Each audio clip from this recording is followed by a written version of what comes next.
Lee Osteguin. Osteguin is one of the country's top producers in real estate. Appreciate that. For Ebby Holiday, someone we dearly trust and respect. Thank you. I mean, we've known you for many years now. You've been coming to Industrial Cigar Company where we're sitting since Hard Hat Tour, since before it was a thing. And you invited me, remember? Yep, absolutely. I told you about the place, and you go, yeah, that's my family's place.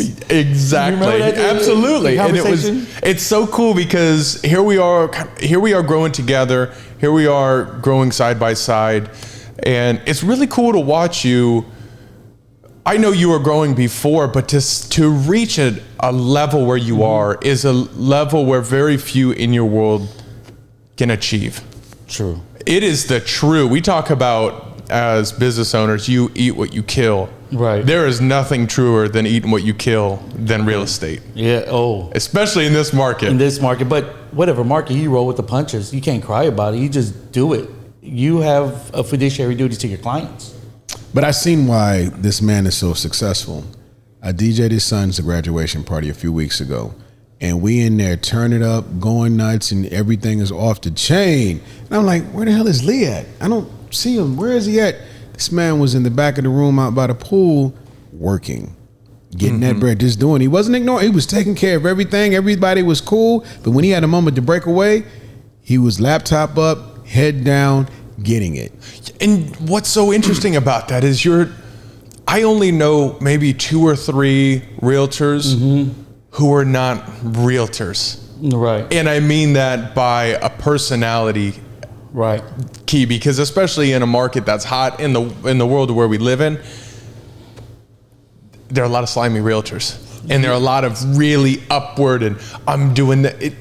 There are very few genuine personalities I've come across. Right. And you just grind, man. Well, you're talking about, realtors like that. You deal with a lot of every industry. You're going to have that, right? Whether you're a doctor, attorney, whatever it is, you're going to have those types. You're going to have some with big egos, right? They actually ruin a transaction just because they don't think win-win. They think win-kill. You know what I mean? Win-lose. You got to think win-win, right? But remember, you're working for your client. But a lot of times the other realtors like that. So think about this. When I get a new client, they've already had a realtor, right? Say you had a girlfriend, and it was the worst girlfriend you had. Yep, I got a picture. That was easy. Yeah, right? So, okay, everybody's got a picture of that, right? That was quick. That was quick. It was like, great. Now you're the new boyfriend or girlfriend, and they just came out of a bad relationship. Now you got to gain that trust. Now you got to jump over all these obstacles. And the only way I do it is by being myself. And if they feel like I'm not the right person, this is a very important time of their lives. They get married, they have kids, they buy houses, right? I'm honored to be part of one of that. Because I'm not going to be there when they get married. And I'm not going to be there when they have kids, you know what I mean? But I am there. For the home. And for the house. And it's people save a lifetime sometimes. Whether it's a $3 million house I'm selling or whether it's a $150,000 house I'm selling, it doesn't matter. If I take you on my client, that's my fiduciary duty. I'm going to treat it like it's your castle. I'm going to work as hard as I do across the board with everybody. You wake up early in the morning, you grind it. No matter what the industry or what the market is like, you get up every morning and you put your priorities straight. God, family, work.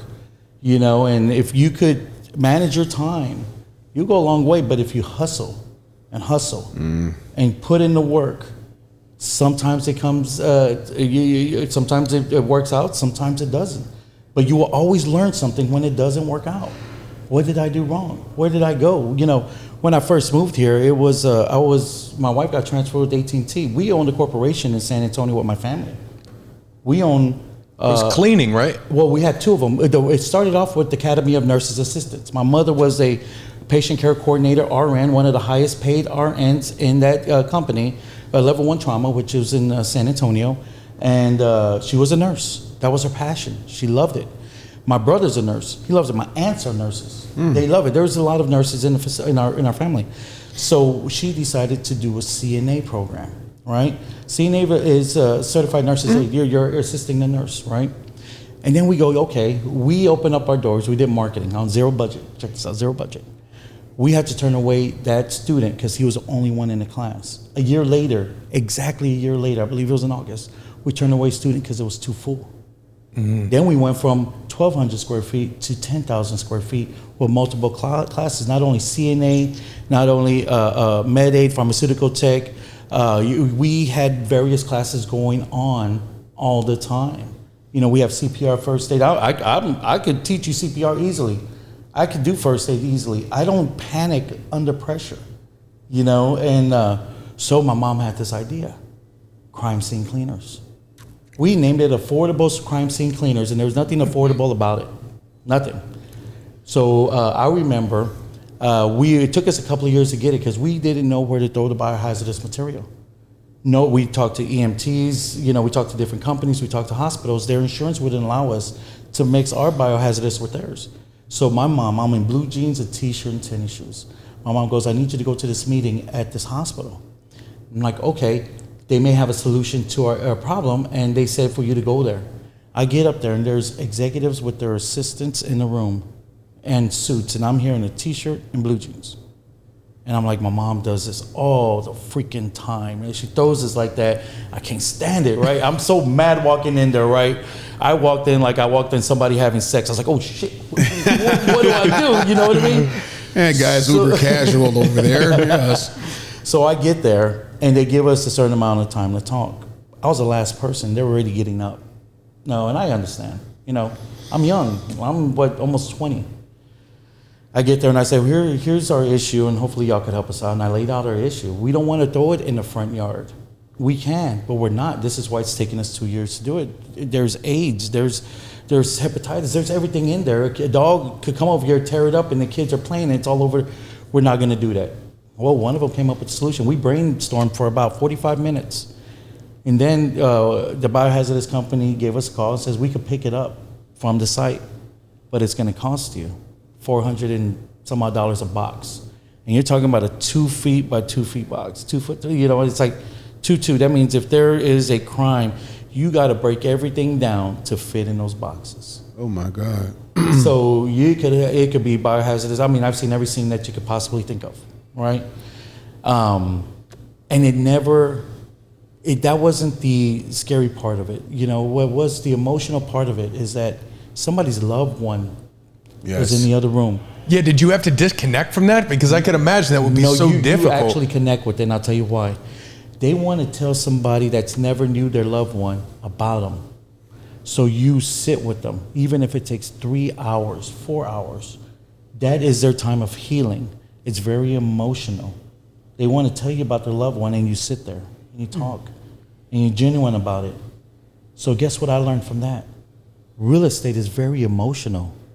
It is. You know, you want to make sure you're buying in the right area. You want to make sure that everything in that area caters to you and your family, or you and your spouse or partner. It doesn't matter. Does it cater to your needs? I'm bugging out because when we bought our house a year ago, and all the houses we looked at, and it was desperation. That was before the market, but we bought our house in 2019. But there were certain things that we wanted. We didn't want to go far. We didn't want to remove our kids from the schools that we're currently in. We want to stay in Frisco schools. We wanted to be, and I'll be honest, one of the main factors was I did not want to go any further from the shop, from ICC than I already was. Right. And literally, the stars aligned, the moon, God, all that. When the house we're living in now, when I say it is so perfect, and it took our realtor 32 different houses. We went to 32 different showings and everything, you know, and getting the money and all that other stuff like that. But then right in our price range, it was actually another realtor selling their own home, which was a buddy of hers. And when I say our house is literally a 4-minute walk from my little one spot, I'm only 2 minutes further from the lounge than I was before. I'm closer to you now where I was when, I mean, everything was there, and that's how much care she took. And there were days that you do get frustrated with the realtor, because then I had to stop and realize we're not our only client. And you know, that's one thing I have to give you props for, because I think I have a pretty adaptive personality. I can get along with anybody. And you have to get into the room. But I learned that from the military, all that. What really taught me that was doing weddings for so many years. Weddings is like the ultimate get to know you fast and become part of the family, or you will drown.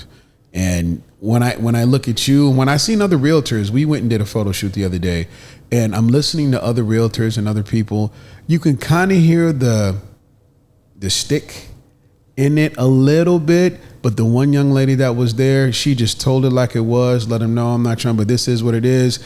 And she managed those people's expectations so well that when they got up, I was ready to slide in and sign paperwork. You talk about the builder's rep. Yes, like she just laid it down. And then when I can just imagine being around you, you are who you are. Right. There's no representative. So I can imagine what it would be like to buy a house. You know, like I told you, so we love it. We're in our forever home.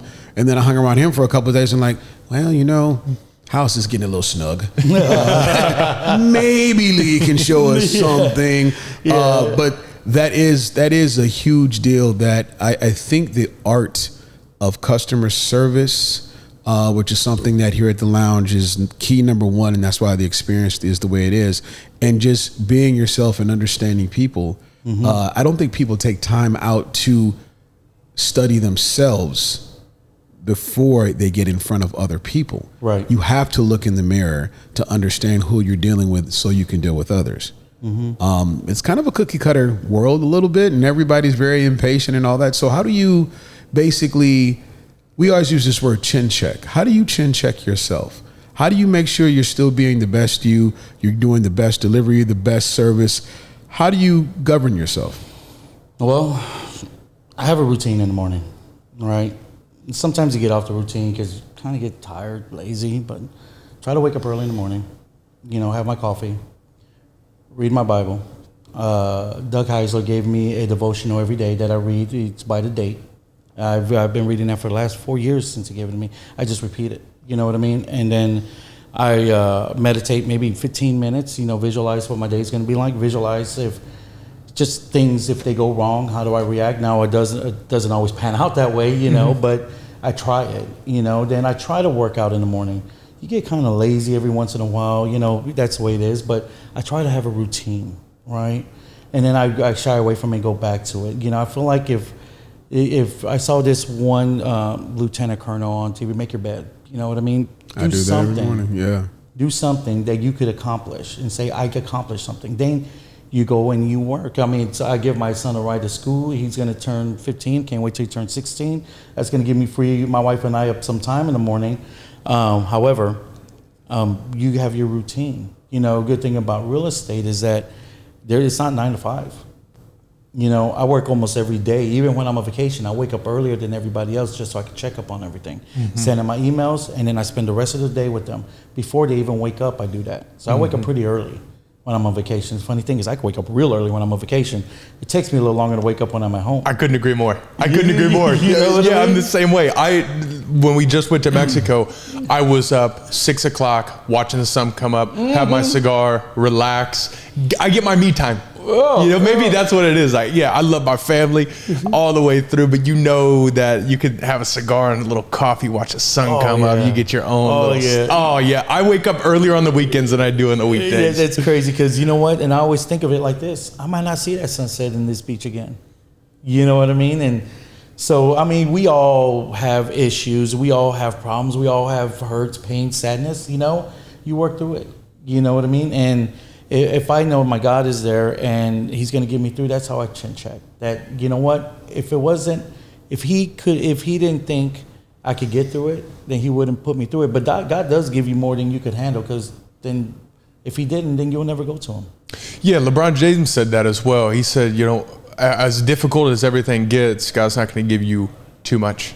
Yeah, but He'll give you more. He's going to give you more than you're going to take. Yeah, so you call upon Him, And I've been put to my knees quite a bit. And, we all make mistakes in our industry.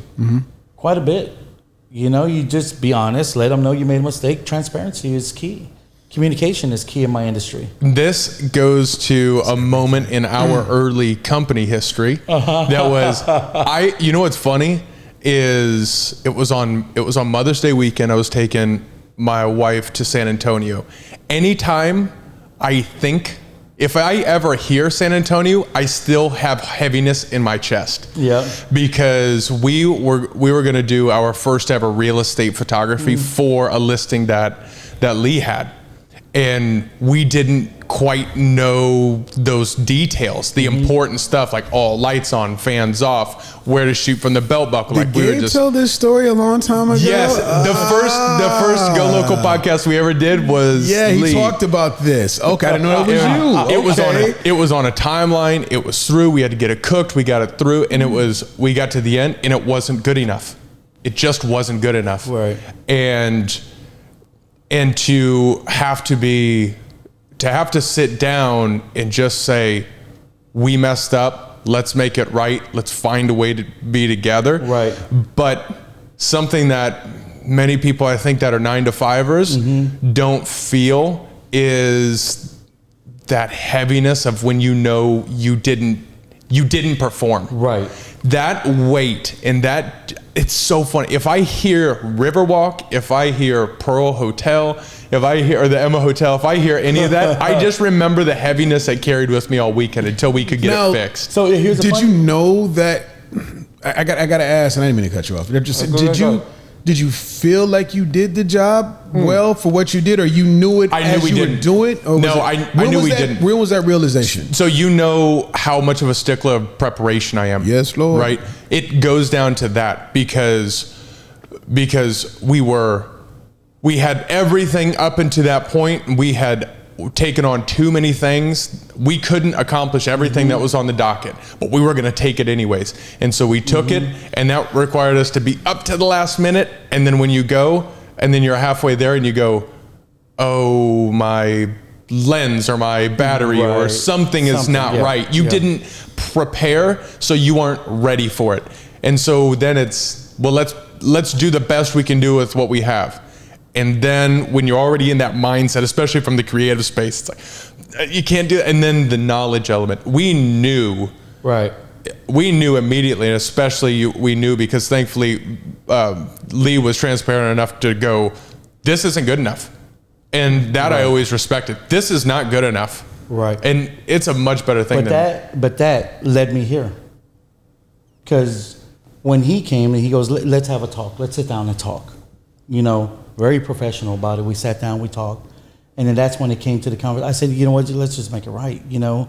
Because, you know, the pictures, your product says a lot about you. You put a house on the market, you got to showcase that house. Your clients are paying you to do every possible thing to put that house on the market. You got to make it right. You know, you don't sell a diamond ring that's cloudy, right? You got to shine it, you got to get it right, and you got to put it out there, you know? So a house will always sell itself, but you got to showcase it. You got to bring them to it. You got to bring it up. So when Brendan and I met, we were over a cigar. Yep, it was on the patio. Yeah, over a cigar. And then we got to talk, and he goes, I'm going to make it right. I said, that's fine. I already took other pictures, though, because I was on the timeline. And he did some videos for me and other things else like that, and we continue doing business. But it's his approach, his professionalism. When he came and sat down with me, he was able to face me face to face and tell me they did wrong. And that transparency, that honesty, you know, you don't find that very often. And then we got to talking. I said, hey, you hear about this new cigar lounge that's going to open up? I think it's called Industrial. I go, man, I can't wait till it opens up. I'm thinking about becoming a member. And he goes, that's my family's place. Y'all did great pictures. Those are the best pictures I've ever seen.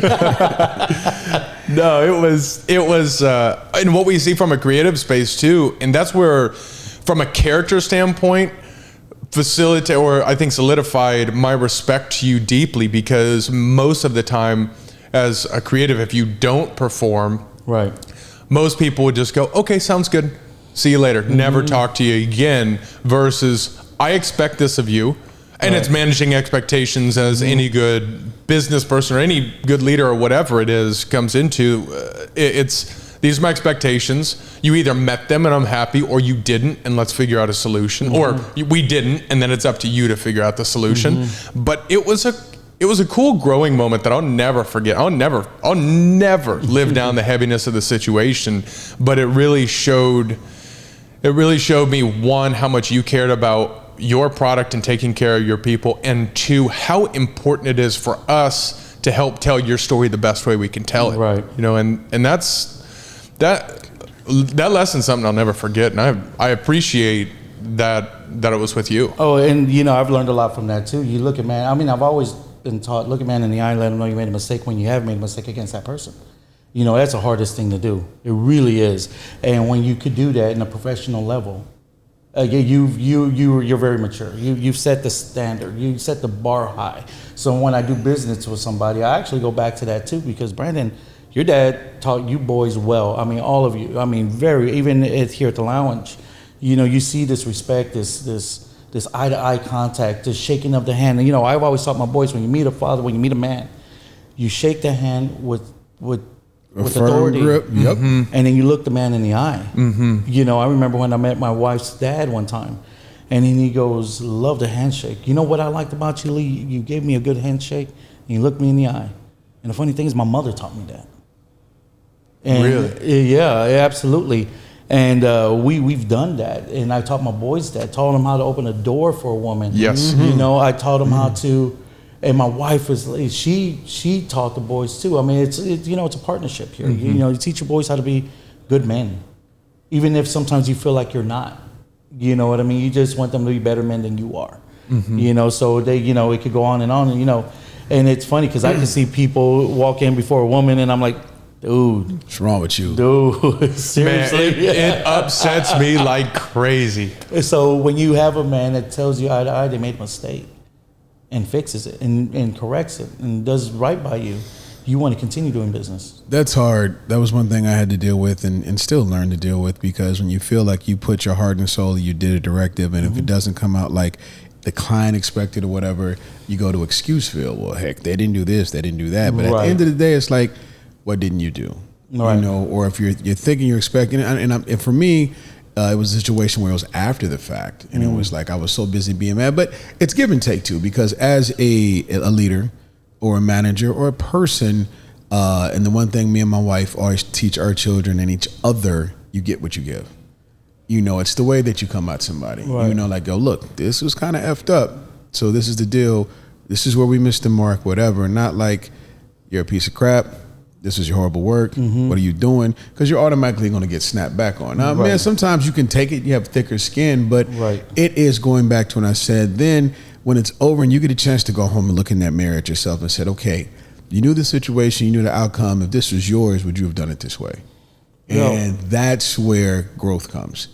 Growth comes. You got to look internally at all times to be the best you. You have to always look at that internal you.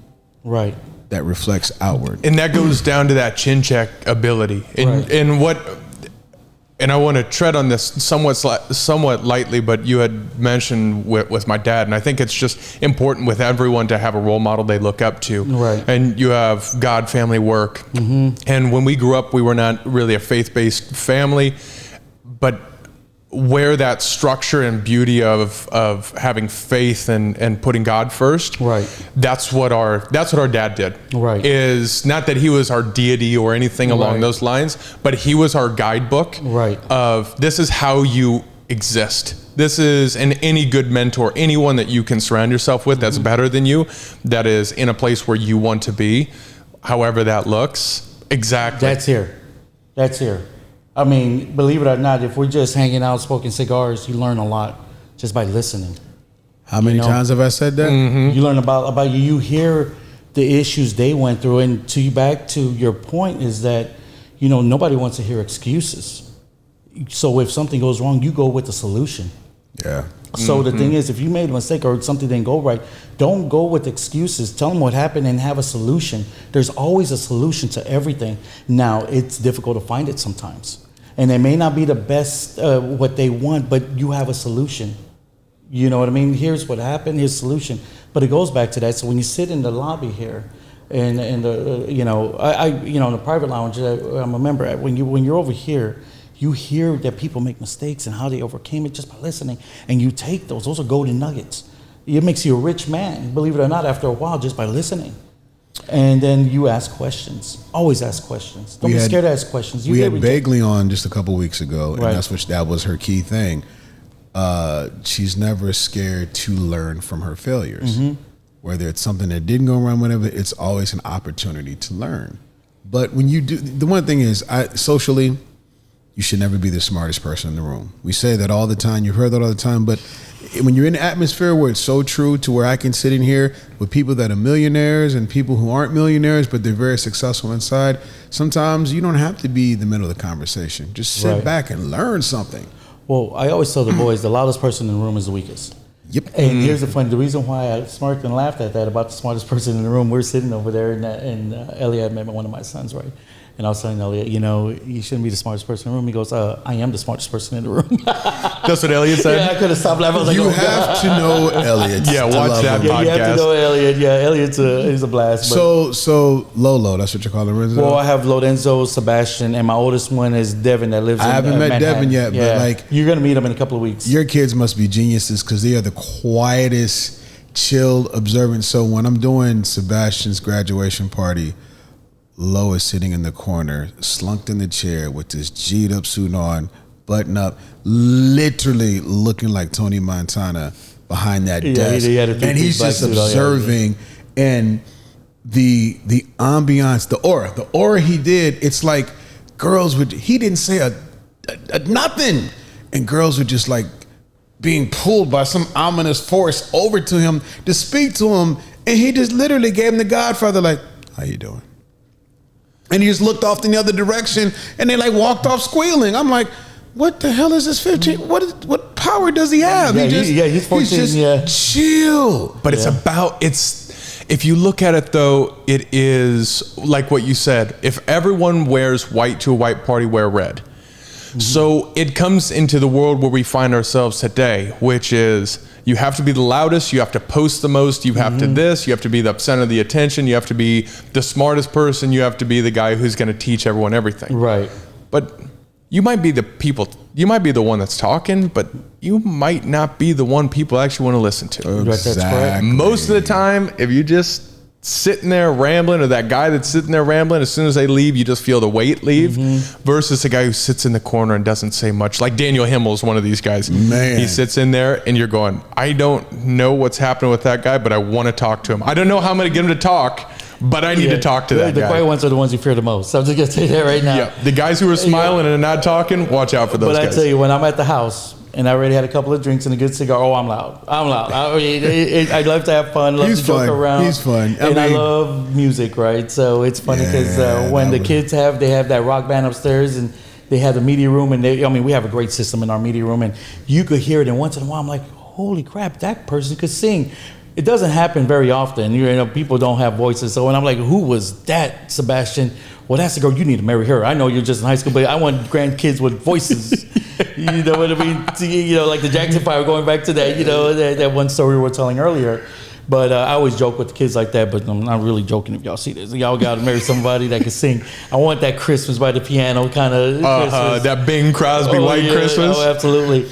What's crazy about all this is now, as I'm thinking, we're sitting here and it still has to fathom it. Like, when you're a certain age group, you're not even talking about setting examples for your kids. You're not even talking about Haim as a man. You're just living day to day. It's kind of crazy as you mature, as you get older, as you start to look at the bigger picture and the future and all that stuff like that. And just, you've matured when your level and topic of conversation has changed. Right. What was relevant to yesterday isn't relevant today. And it changes that fast. And I'm seeing that in my world and my where I'm at in my life is I have most of my friends just haven't had kids yet. Right. Some of them have had kids yet. And I find myself in that weird spot of like, I don't want to have drinking. I don't want to have drinking conversations. Right. Let's have real conversations. Right. Let's surround ourselves. That's why Biz is one of my best friends in the world. And Biz, you're 49 years old. Most of my best friends in the world are 15 years older than I am, because that's what matters. Right. You're 65 in a 30-year-old body. I appreciate you saying that. Your brain box is 65 because I take so much from you. But it goes back to birds of a feather. Birds of a feather flock together. I've grown so much being around him, even though he's younger than me. But because of the world that I kind of came back into, like we discussed about when we're filming my video, things like that, I did it in an antiquated way that only I knew. And then when he introduced me to a fresher approach, a different way, so many different people that I wasn't studying, following, like, oh, I can do this, I can do that. It's like you have to be open. you have to be open and willing to learn. You know, that old, you can't change a stripe and all that other, man, that's bullshit. You can actually evolve. If you don't evolve, you're a stagnant cup of water.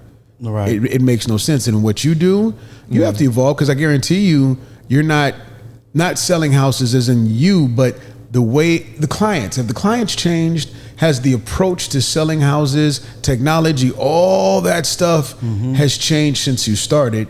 You have to adapt. Right. Now, do you do it your way? Of course. But, you know, just like music, you like certain artists because, like, if we all say that we love Santana, right, you know Santana when you hear it, without even a doubt or a guess, because he took that guitar and he plays it his way. Oh, yeah. You know, I get it. I mean, Santana's good, but Pearl Jam's my favorite. Okay, you're going Eddie Vedder? Okay, that's fine. Look, Eddie Vedder. If there's a singing voice to have, it's Eddie Vedder. Oh, and Chris Cornell. I mean, Eddie Vedder and Chris. What's that? Is that Hootie and the Blowfish? Is that Chris Cornell? No, was an audio slave. Hootie and the Blowfish was Darius Rucker. Darius Rucker. So those are three people that, well, Chris Cornell has passed away, but Eddie Vedder, Pearl Jam, I've never been to that concert. And we go to a lot of concerts. You? Never been to a Pearl Jam. And that is my all-time concert. And I'll tell you what, my wife talked me out of going because the tickets were expensive. I think you told me this story. Right, yeah, the tickets are expensive, right? And we have a great friend, and he's a concert goer. He was an officer for a major corporation, but that's how he relaxed. And my wife goes to work, she says, yeah, he said it wasn't a good concert, because she talked me out of going. And for great reasons, because the tickets were $1,000. See, when I'm going to go to a concert, I'm going to go floor, if it's a concert I like. And we made a mistake not going floor in Bon Jovi with the family. Right, we cheapened out that concert. Using the nosebleeds, and you looked at the screen more than you looked at the stage. I'm just saying that there's a difference, right? A huge difference. So, and then we go out to eat about 2 months later, and I go, Mike, I mean, man, I heard it wasn't a great concert. He goes, what do you mean it wasn't a great concert? It was one of the best concerts I've ever been to. I looked at my wife and Angela, her face turned ghost, right? She was like, I was like, you're trying to make me feel good, right? About not going. Another one is, and we were talking earlier, we're concert goers at the house. So, but before I go there, you know, the boys are quiet and they're reserved because of my wife. She's quiet, she's reserved, she studies, she reads people, not on purpose, but that's just her nature, right? And my boys picked that up from her. You know, they really did. I can see that. They really did. I can see that. I have to give her props because that's all her when they're quiet, and all of them are like that. Even Sebastian, you saw Sebastian in a different area. In his element with his friends, party, yeah. Right? He's a man, that kid could throw a party. I'm just going to say, he could really throw a party because all of it was his idea on how he wants it. He got with you about music playlists and everything like that. And then with your talents, y'all really turned up this party like no other. I was nervous as hell to do a party for a bunch of 18-year-olds because it's been so... It was a club. I'm just going to say that. Yeah, it went down. But so back to the concerts now, you know. So nosebleed and everything else, there's a difference. Now, my wife used to work for a certain department in her company, and the boys did not know what nosebleed was. We always had box suites.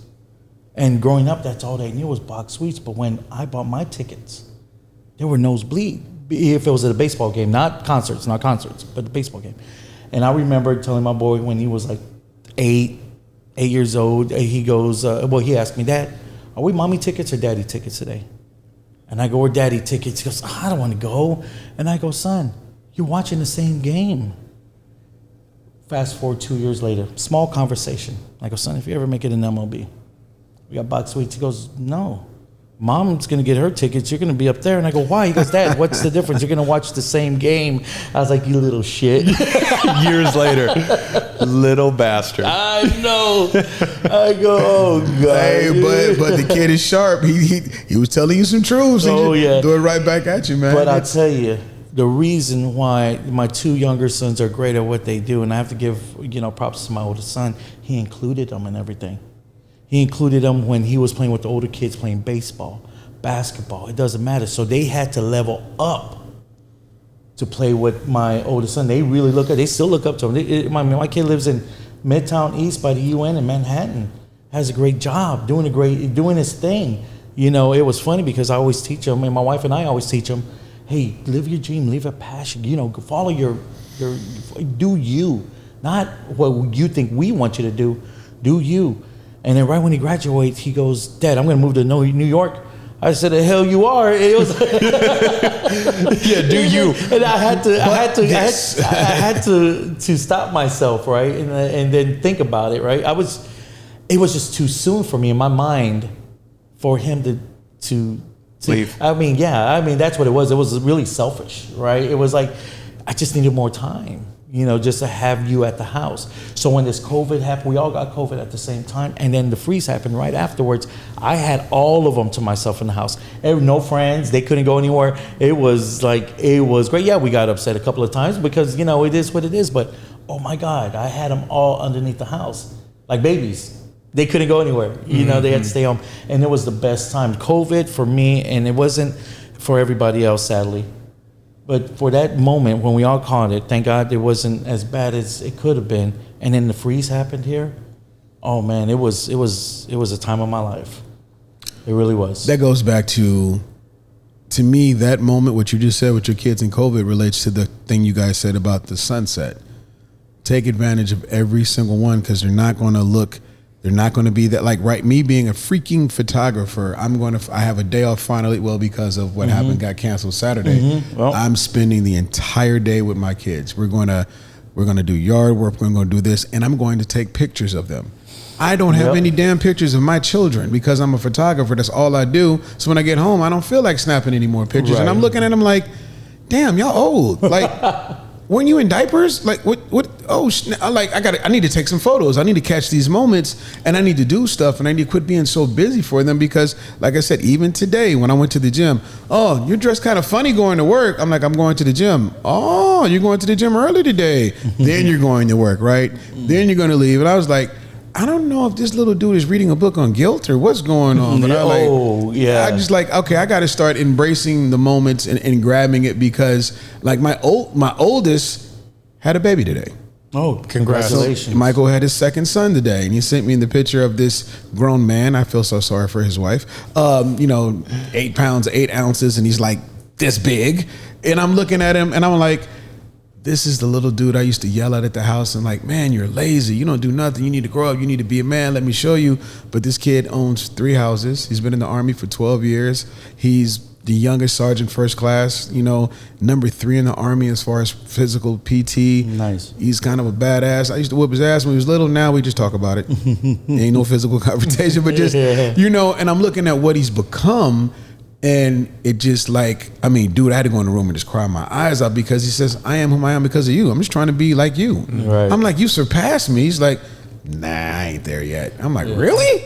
You don't think so? But he said it's not the materialistic stuff. Right. He says, I want to be able to put in my 2 sons that I have now what you put into me. And that's what I'm working on.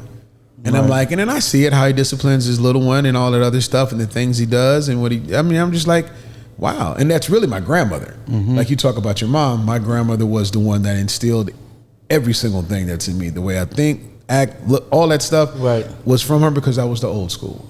And I said it before, I miss the old school way of discipline, mindset, all that, because the old schoolers, just like Pops, it's about respect, it's about the hard work, and the reward is a byproduct of everything that you put out into the universe. Right. Well, I have difficulties with a lot, just being a parent.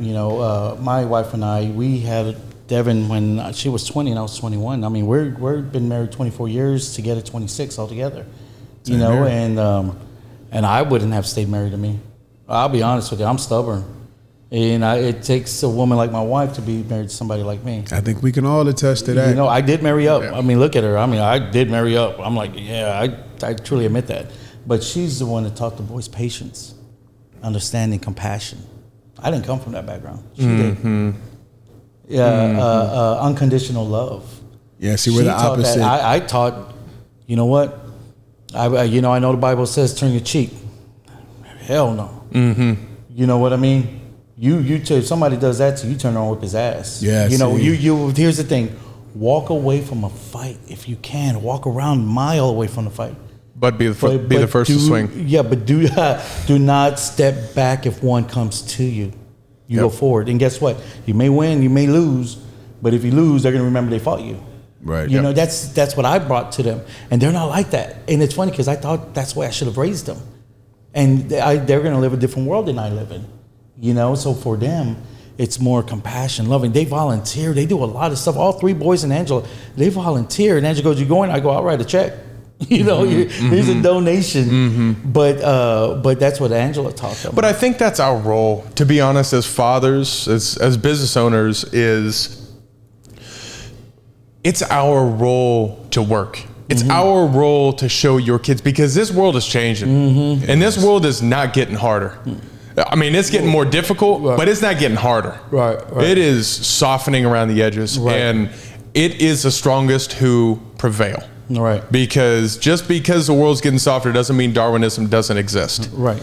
And when I go to Alessia's swimming class and I see how these kids behave, that is not okay. Right. If Alessia does that, we're going to have serious issues. Oh, absolutely. It is our role to be, I'm not saying less compassionate, but we have to be drier.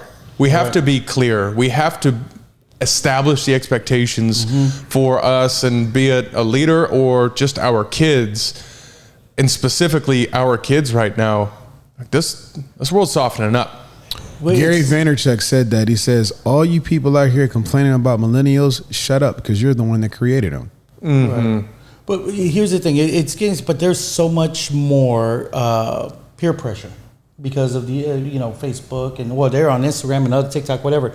You know, my son says Facebook's for old folks, and it's pretty funny because everybody says they're doing other things, but the peer pressure's there. You know, and as a matter of fact, we just had this talk the other day, about kids vaping. You see, I made our house fun, with 2 big ass TVs on the wall. You could do media room, everything, so I could see what friends they bring to the house, right? And they've selected very well, right? And here's the thing that we talk about: vaping, drugs, things like that. And and I always tell the kid, I go, listen, I trust you, I don't trust the devil. When I told them, let me look at your eyes, let me do this, I do it. It's a habit. I do it, and I'm sorry, but they may get offended, but I do it. And and here I am getting upset because they don't pick up after the dog outside, they don't do the dishes, but sometimes I have to remind myself, that's minor. They could be doing a lot worse. And Angela reminds me of that too. And to this day, I have difficulty remembering that because my mom was real hard about cleaning up. I mean, shit, we were crime scene cleaners. We could clean up a murder scene. I mean, it was like my brothers and I know how to clean like you wouldn't believe. You could eat off the floor. And so when that mindset came to me, it was like, that's all I focused on. A clean house. Now I don't care. I mean, I struggle with that. We have somebody cleaning the house now. It's just crazy. I mean, now I just let it go. And that was, letting it go, it gives peace in the house. I think I need to work on that because I'm just in my kid's butt about picking stuff up because the little one just leaves stuff everywhere. And that's a habit he gets from his mom and all this stuff like that. And it's just like, but my mom, especially now my mom lives with me, my mom did not play that. She works swings. So she went to work at 3, got home at 11. And when she walked in that door at 11:30, if that crib wasn't spotless. She woke up everybody. And the way she woke you up was not pleasant. The way she woke up, you just heard the wind. Exactly, bro. You already know what I'm talking about. So it's like, I couldn't help it. I just grew up to be that way. And my wife's kind of the polar opposite. And it's like, Chuck Walls here at the lounge told me one thing. Because like when my kids get on the football field, it's like this button gets clicked and they turn into these miniature Terminators. When I mean scowls, focus, they're both ADHD kids, medicine and all that. But when they get on the football field, it's a different beast. Yeah. They are focused. They are that. And when they get back home, they just lose their damn mind. I'm like, what's going on? Now you can be on the football field. You remember, and Chuck said, you know why? Because that's their safe haven. On the field is their job. School, that's their job. When they get home, that's where they get to let their hair down. You got to let them breathe a little bit. They're still kids. That's a good point. That is a good point because that is supposedly, I mean, when they're home, they got to be the safest at home. And that's you're responsible. Your spouse's responsibility. You never want your kids to feel unwanted in their own space. And I was like, I see something on the floor. Pick up the... Yeah. No, I had to tighten my lip and shut up and like let them say it, but cool. it's hard to practice. It really is hard to practice. Well, we do Saturdays. So deep clean day is Saturdays. I just let the house go to hell during the weekend. And deep clean day, turn on the music and everybody clean up. Hold on. Saturday morning. Remember, we used to, that Saturday morning... Cartoons? It was Saturday morning cartoons, right? Super Friends, Scooby-Doo. Right, all of that. Oh, I remember Pac-Man, all of that. But you see, right after that was over, it was deep cleaning Saturday. We cleaned up every day. And my mom had this number system. Each kid had a number, and each chore had a number, and the number will rotate every day. So you didn't have the same chore, right? And up on the fridge. Yeah, up on the fridge, Yep. absolutely. And so here's the thing. I need a notebook. We used to deep clean Saturday. So after cartoons, what else came on Saturday? American Bandstand and Soul Train. Yep. That's So I loved music and dancing because of Saturday, and loved it. Sunday morning, guess what? It was a little more relaxed. Kung Fu Theater came on. I love Kung Fu USA, movies. baby. Yes, you know what sir. I mean? So that was our weekend growing up, but we were never inside. Guess what? My boys are not inside now. Sebastian is not inside. Lolo is not inside. Devin, he was into his music, so he was inside doing his music. Yeah, he loved video games, but he loved his music more. The music is my son's passion. It's my oldest son, and if you hear his sound, I was blown away. It's good shit. It really is. And then with my other sons, they're always outside. They will play video games with their friends, but they prefer rock band. So everybody plays an instrument. They're over there, they're singing, and it's great. A lady told me the other day, she goes, "Man, your house is a party house." Party house? I said, how's that? When I'm thinking party, I'm thinking booze, you know, and I'm like, party house? It's not a party house. I go, the kids are there, and when the girls are there, we don't go to sleep till the last girl leaves. You know what I mean? And then if they're not bleeding, if they're not screaming, and if they're not high, or drunk, everything's cool. But they pick their friends great, Guys, I'm a little more loose. It's like if you're not bleeding, or you're good. If I don't have to call 911, I'm great. But yeah, I remember that growing up on a Saturday. That was stuff. So when we were always outside, my brother, my younger brother, and I were always outside. I mean, we used to walk to the swimming pool, and I remember we used to pay $0.25 to get into the public swimming pool in San Antonio. Yep. You know what I mean? And I almost drowned in that pool twice either way. But and in that lake once, it was funny because I was wearing boots and we were fishing, boots and shorts, and I fell underneath the overpass, right? For the little bridge that they have going into the lake, and water filled up my boots quick, and I felt you were weighted down, and then I could feel the water going in my mouth, and I was like, I was a kid, I was like maybe 11 or 12, and then two teenagers out of nowhere grabbed me and were pulling me up. And I was like, holy crap. And then all of a sudden, one of them says, hey, you got to help us, fat ass. Calling me a fat ass to help him up. I wasn't fat, but the boots weighted me down. They didn't see me wearing boots. And then my brother and I, you could just hear my boots squeak all the way home, because we lived about a mile away from Woodlawn Park. And we turned the corner. We were scared, right? Because we turned the corner, and he goes, your angels called you fat ass. Oh, but we were always outside, and my boys, they're always outside. They really are. They'll go play basketball at the community, at our neighborhood our courts. They will be at a friend's house. They're always outside. He's playing spike ball. Sebastian's a great person to organize a lot of things.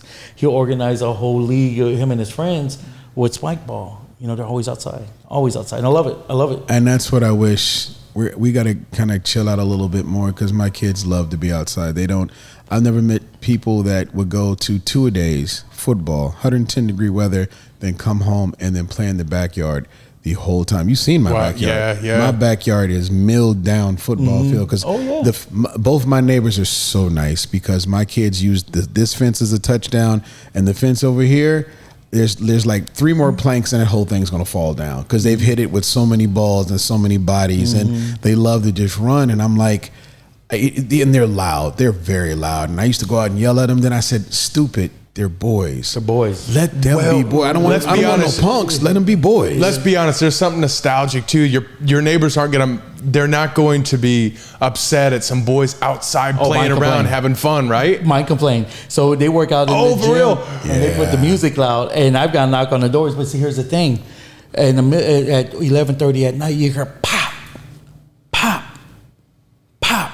And I'm like, my son's on the tee again. He's outside on a baseball tee. I seen him at the other day when I was at the house hitting him by the corner. Yep. Not getting mad, but he's dope. There. He's dope.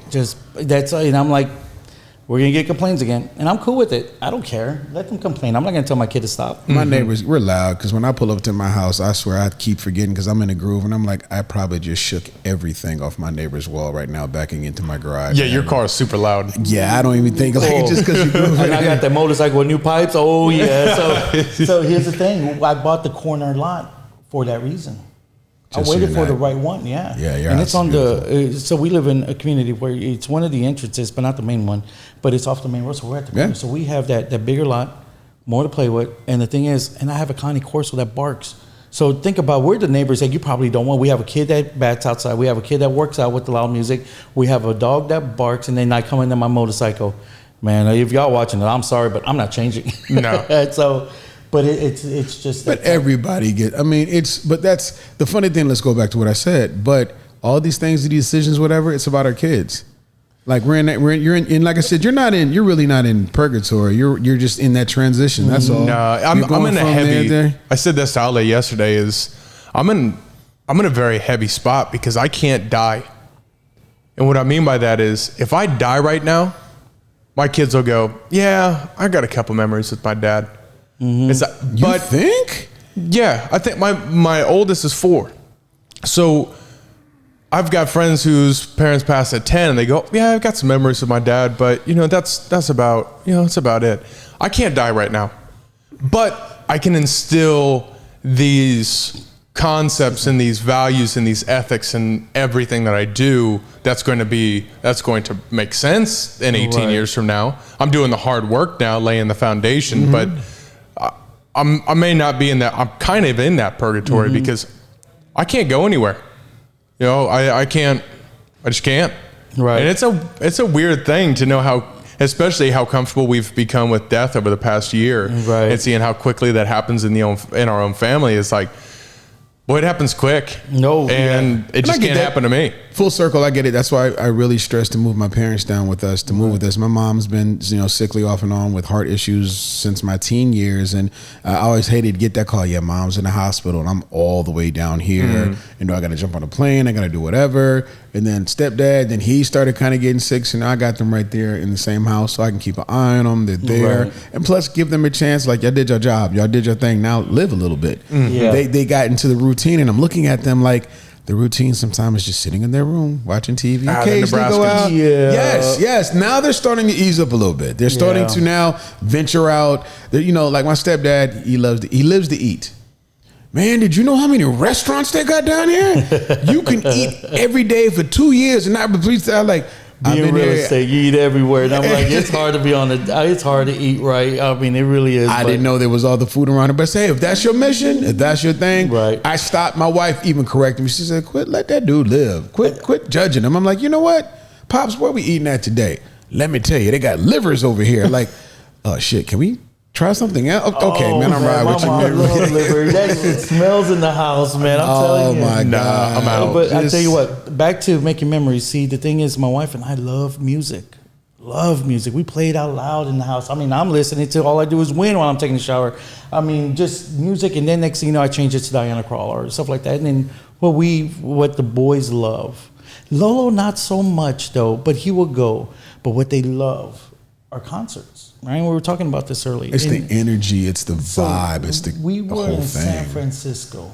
A friend of ours owned a house in Sonoma, right about a couple of blocks from the plaza. So we stayed there, and then we told each kid what y'all wanted to do, and we'll go do it. Pick one thing.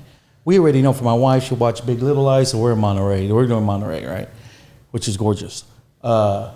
My other son wanted to go. We went to the Giants game, had great seats behind home plate at the Giants game, loved it. And my wife goes, I want to see the water. I want to see the ball home run hit the water. I go, babe, we're in the stadium. We won't see that. That's only on TV, right? She goes, I can imagine if it gets a home run. I get it. She knows more baseball than I do, trust me. And then my other son goes, Pitbull has a concert coming up, and Baby Bash and Fat Joe's opening up. I go, lean back. Oh, yeah. Let's buy some tickets. He goes, Dad, there's VIP for $37 each. I said, no way. No, $65 each. I go, no freaking way. That's sell out over there in Mountain View by the Google's headquarters, right? And I go, that's going to sell out. We go over there, and it is VIP. We bought it from StubHub. We sit down. We have VIP. Are you kidding me? Fat Joe's coming on. We go to the bar, the private lounge bar. We go over there, and somebody tells me, yeah, Fat Joe canceled. I was like, oh, man. All right, but we still get to see Baby Bash and Pitbull. So we started that thing where we go to concerts. Well, the guy sold a ticket twice, and so the guys who had bought it, they looked at our tickets. They were all legit, but they go, these guys bought it first. Y'all just bought it last night. We're gonna let them have your seats. I go, so where do we go? He goes, right up front.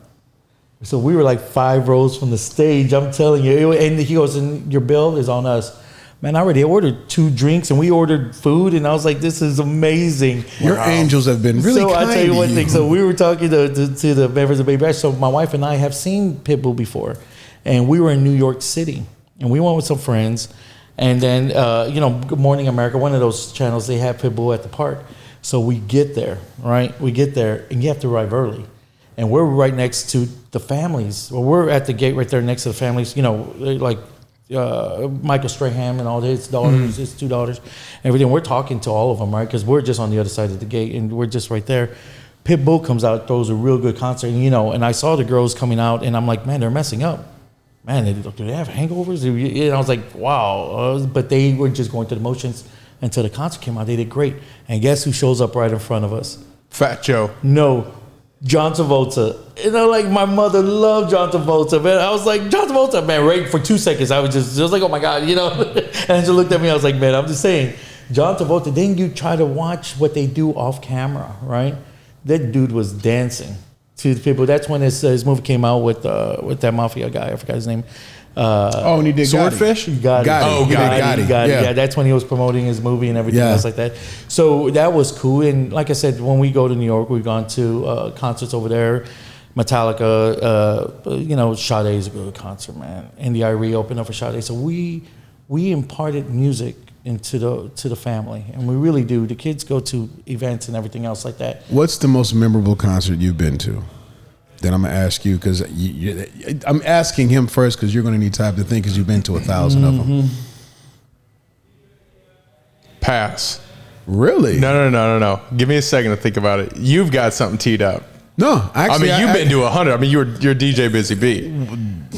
You know what? I'll tell you one of the most. Didn't Ludacris steal your bike or something? No, DMX. DMX. He stole your. Not mine, but we're in a motorcycle club. We all run cross-rucking. So we brung DMX in concert, and Heavy Rotation is our motorcycle crew. We're all out back pulling up. So we're the concert promoters, and we all ride bikes and everything at the radio station. And X like, yo, dog, who bike is this? I'm like, oh, it's my man B.O. Let's ride. I'm like, okay, well, I'm in charge of all. I'm like, okay, you don't hit the stage for another 40 minutes. We can go around the block real quick. Yeah, one wheel gone, boom, down 72nd, and X is out. Really? Concert's going, everything is out. We don't know where the hell DMX is at. I'm in the back getting nervous. I got my boy, Hot Boy, he's on playing. These lights like, keep it going. Everybody's kind of getting restless. Man, about 30 minutes after your set's supposed to start, he comes in, and when he hits the stage, it is like nothing never happened. He came in, and when I say ripped it, he killed it. But I think the one that did it, we brought Lil Wayne and Young Money, and this is right before Drake hit. I didn't know who he was. I'm like, who's this tall, light-skinned dude that's like in the way back here? Like, yo, man, move. Like, Nicki Minaj wasn't even out yet. So everybody was oogling and googling over her, and I'm just trying to move around because we're all Lil Wayne.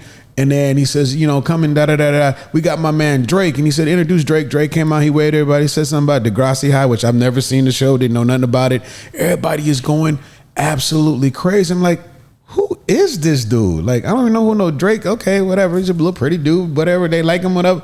That Monday, the concert was on Friday. That Monday, I get his record on my desk, and we start playing it, and like, he became Drake. And I'm like, I was just standing next to this dude telling him to move out the way. He, I didn't know what he was going to become. Like, that was like the craziest thing. But as far as a concert that was memorable, I have one, but I just can't remember. What is? It's hard to say. I've been to U2, Aerosmith. I think Manato was a great concert, and I don't know Spanish.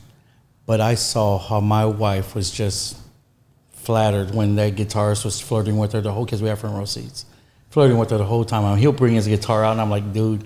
But just to see her get it, because she's beautiful. And I remember before we got there, she wore all red. And I go, we're going to a concert. She goes, I'm going to get noticed. I said, baby, you always notice. You're beautiful. But for that, I mean, it was. Then we had backstage passes, and I told you this story, and it goes well with work too. It's like, hey, babe, the door's open. We're next in line to go meet the band. I go, nobody's there. Let's just sneak in. And she goes, what if we get thrown out? It's rejection. So what? So we were next in line, and I saw the bass player, and I said, hey, bro, let us in. I didn't know. I go, does he understand English? And he did speak English, and I was like, well, let us in. He goes, right now there's people in there. Wait till they start leaving, and then, Angelo, let's just sneak in. And then the guy comes out, and he goes, no more, nobody in the back, nobody else, right? And I'm like, babe, we missed an opportunity. Back to the Nelly concert last night, all right? I go, oh, they introduced us to the road manager. A friend of ours knows Nelly and the road manager very well. And I go, Angela, there's a door. I go, you know what? It's my concert this time. We're going in. So I go, road manager goes, yeah, y'all two come in. I go, I got two kids. Oh, they could come in too. Yeah, you know. So it's about rejection, even with work. And, you know, that's, you know, segues, you can't be scared of rejection. You will miss out a lot in life if you're scared of rejection. Just go for it. And guess what? And we talked about this. If you get kicked out, it makes a good story. Hell yeah, it does. But back to my favorite concerts. When Skrillex and Guns N' Roses played, I saw my son so excited. That was my favorite concert with him. You know, the Maná concert, that was my favorite concert with my wife. You know, watching the kids see Pitbull and all that was my favorite concert with them. You know, it's how I saw them excited. Ended up being my favorite concert for each and every one of them. For myself, it's a concert that I have not gone to. I want to go to Pearl Jam. I'm just telling you. And George Strait, I want to go see George. He's my favorite country artist, right? That'd be dope. But my boy's first concert was, well, there's three of them, right? So it was, what's the guy's name that sings, I put my foot in your ass, it's American Way. He's from Oklahoma. Tall guy. Sounds like country. It is country. Oh, well then, yeah. Yeah, you're gonna get a couple. Anyway, so we saw him, and that was my son's first concert. My other son's first concert was Clint Black at the rodeo. So all country. Okay. And then my youngest one was Alan Jackson. All country. Right? Okay. So we love country music, right? And we on our check, it's on our box is actually Darius Rucker. We want to see them. We want to play Hootie and the Blowfish, and then, you know, back to Zach Brown Band. We want to see. And show up tomorrow night. And then we want to see Chris Stapleton, right? I would do Chris Stapleton. I would go to Chris Stapleton. But here's a funny story. We love going to Disney. We've been to Disney about maybe 9 times. We love Disney. People can't go with us because we wake up early in the morning, get in line, and boom, we hit it 5 times if we can. It's just the way it is, right? That's a whole nother podcast for me. So here's the thing. We're at Magic Kingdom during Christmas. We've been at Christmas time in Disney 3 times. There's nothing like it. New Year's, nothing like it. I'm in a stall, ping. And dang, I can't think of his name. It's at the tip of my tongue. I turn around and there he is, peeing next to me, right? And I'm like, holy crap, it is him. You didn't turn to him, ask for autograph, hell no. Hell no. So I waited for him to get out. I get out real quick, wash my hands. I tell boys, come here. Oh, shit. What's his name? He's right there. He comes out. I'm like, man, I got to do it. I say, hey, just want to let you know we're fans. We love your music. And I can't think of his name right now. We're fans of music. You were my son's first concert in San Antonio. He goes, really? The guy sat and talked to us for like 10 minutes. Cool as shit. That's chill. Took pictures. And we're taking pictures. He goes, no, you want to face the sun so it can really capture us. Oh, cool. So we turn around like all in the line. So just turning around. And he's from Oklahoma. He's a tall dude. He played football for Oklahoma too. I can't think of his name. And he's a country singer. Yeah. He sang. I'm gonna have to go. Well, let me play producer. I'm gonna Google that. Yeah, Google that real quick because it's gonna kill me. But he also plays. Should have been a cowboy. I should have been a cowboy. Huh. It's you're gonna know who it is right when he says he's a favorite. But he was cool, right? To seeing his concert. So Toby Keith. Oh, Toby Keith. Toby Keith. Yeah. So it all depends. My favorite concert I think I ever been to personally, Metallica at Soldier Field, and I went with my 2 sons, the 2 older boys, because Lolo didn't want to go. You know, he could do without concerts. Lolo likes to be by himself most times. He likes to focus on what he's doing. So do my other boys, but they like music, and they all like music. So we were at the Nelly concert last night, and it was a great concert, but they want to go on their own. So we let them walk around, go on their own. I said, listen, if there's a fight, you just come, just get out of the way kind of thing. But there was none. There hardly ever fights in concerts, to be honest with you, that we've gone to. But Sade. That's on my bucket list this year. Oh, my God. It's on my bucket list. So I saw a man take long stem roses to the stage, and she gave him a kiss on the lips. I looked at my wife. I go, I'm bringing 24 next time we see her. But you said that, when I remember that happened, wasn't the kiss, but close. It was the longest ride back from Minneapolis, Minnesota in my life. We went, the radio station, we all went, but we went separately in the limo to see Alicia Keys and Beyonce in concert.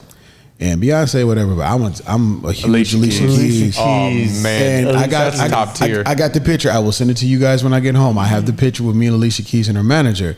And Alicia Keys on TV is one thing, but in person, oh my God. And I didn't have no filter. I had no chill. I was like the old school cartoons when the jaw drops and everything. We got back there, I couldn't stand still. I'm fidgeting. And my wife is like, this mother, really? And I'm just like, yeah, really. Mm-hmm. So we're watching the show, and after we meet her, and her voice is like really deep and velvety and just, I'm having a moment. Okay, anyway, but that wasn't it. So she's playing, you remember where we're at? We're in Minneapolis, Minnesota. She's playing on this huge white grand piano in the middle of the stage, and we're down there front row looking, and she's singing Prince's song, Why Don't You Call Me Anymore? And there's a part in the song when she says, why don't you call me? And she stops, and the lights go off. The stage is black. The whole thing is nothing. And then one single light comes down on top of her piano, and Prince is standing on her piano. I say, God, it took 30 minutes for that place to calm down. Oh my God. And he just stood there, and she starts singing to him.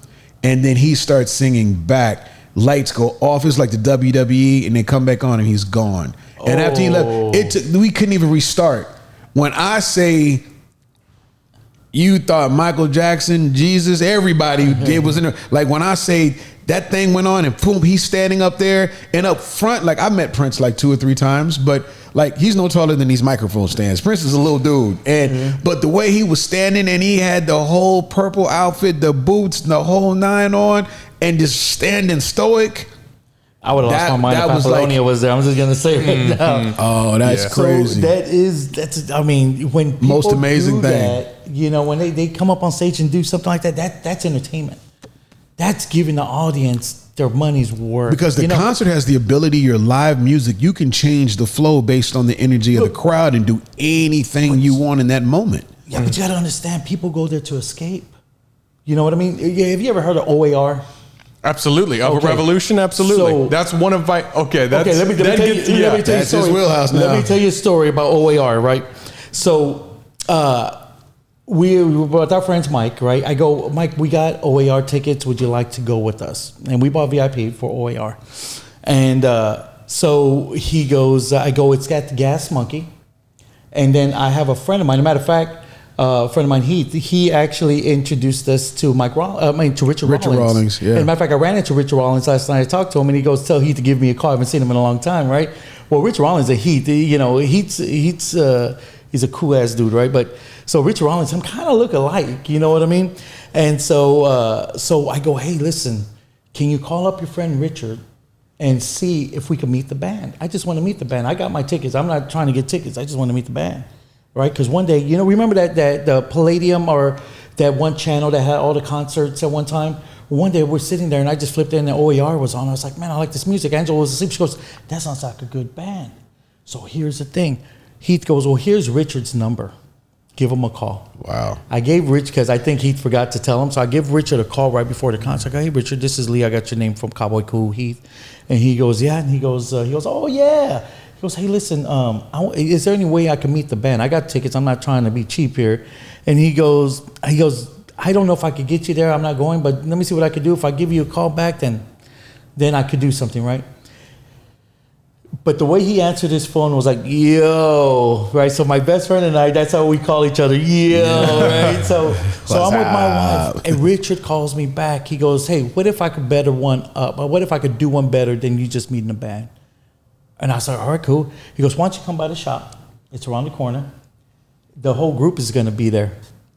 And I'll let you in so you can meet the group. We were there for an hour and a half with OAR, with Richard Rawlings, looking at the car, talking, mingling, doing all that.